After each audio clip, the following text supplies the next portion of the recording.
Salut tout le monde, bienvenue sur les bêtises de Choc-Miel. Aujourd'hui, je vous propose une recette de foie gras. Donc là, il est cru et déveiné, donc fait maison.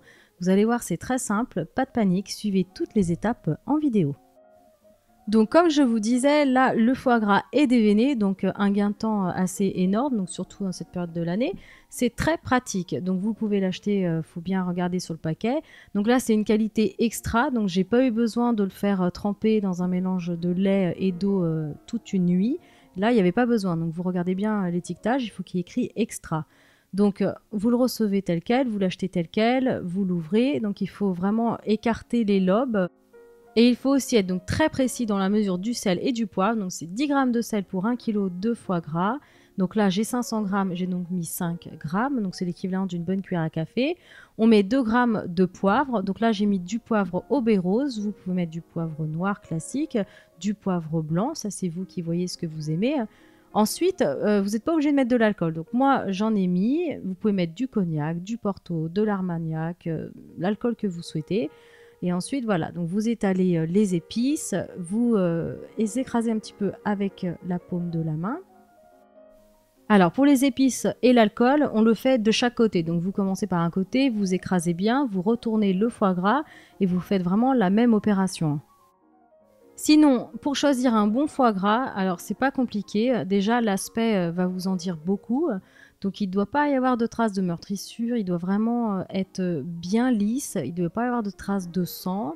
Il ne faut pas qu'il soit dur, ni cassant, ni gris. Il ne faut pas qu'il y ait de taches. Il faut vraiment que la couleur soit uniforme. Donc, ça peut varier du crème au beige rosé. Mais voilà, il faut vraiment qu'il soit très beau. Et alors, quand vous appuyez dessus, il faut qu'il soit ferme sous le doigt.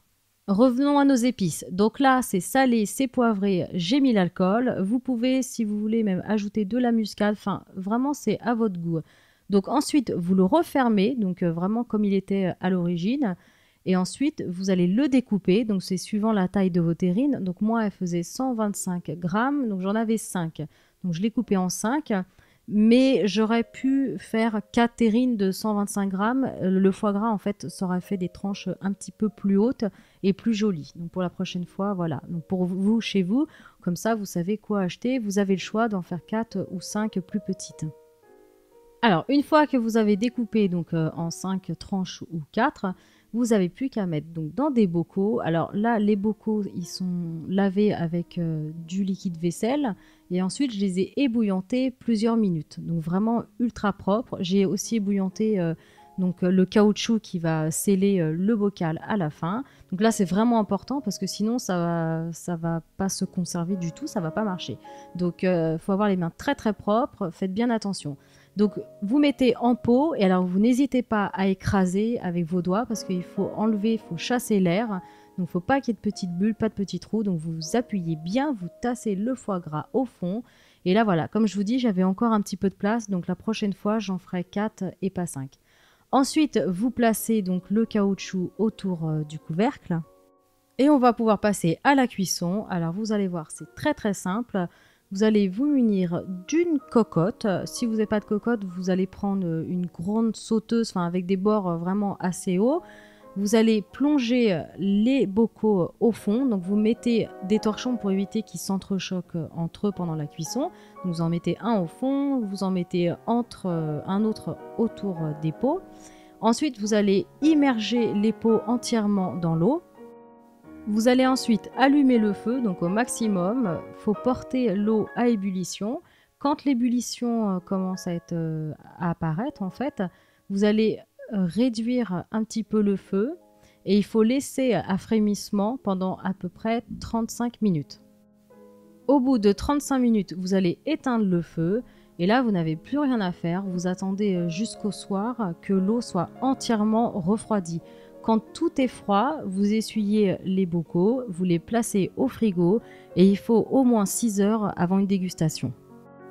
Voilà, donc là, le foie gras a passé toute la nuit au frigo. Donc on voit une petite croûte au-dessus de gras qui s'est formée. Il y en a aussi autour un petit peu. Donc voilà, ensuite vous n'avez plus qu'à découper. Donc vous voyez, comme je vous avais dit, comme j'ai utilisé 5 bocaux, forcément il y en avait un petit peu moins. Donc ça fait des plus petites tranches. Donc si vous voulez que ce soit plus joli, prenez seulement 4 pots de 125 grammes et comme ça, ça fera des tranches un petit peu plus grandes. Et voilà, donc recette terminée pour le foie gras. Donc vous voyez, c'est vraiment simple. Vous pouvez après changer les épices, en ajouter, en retirer, mettre de l'alcool, ne pas en mettre. Enfin, vous pouvez vraiment le faire à votre façon.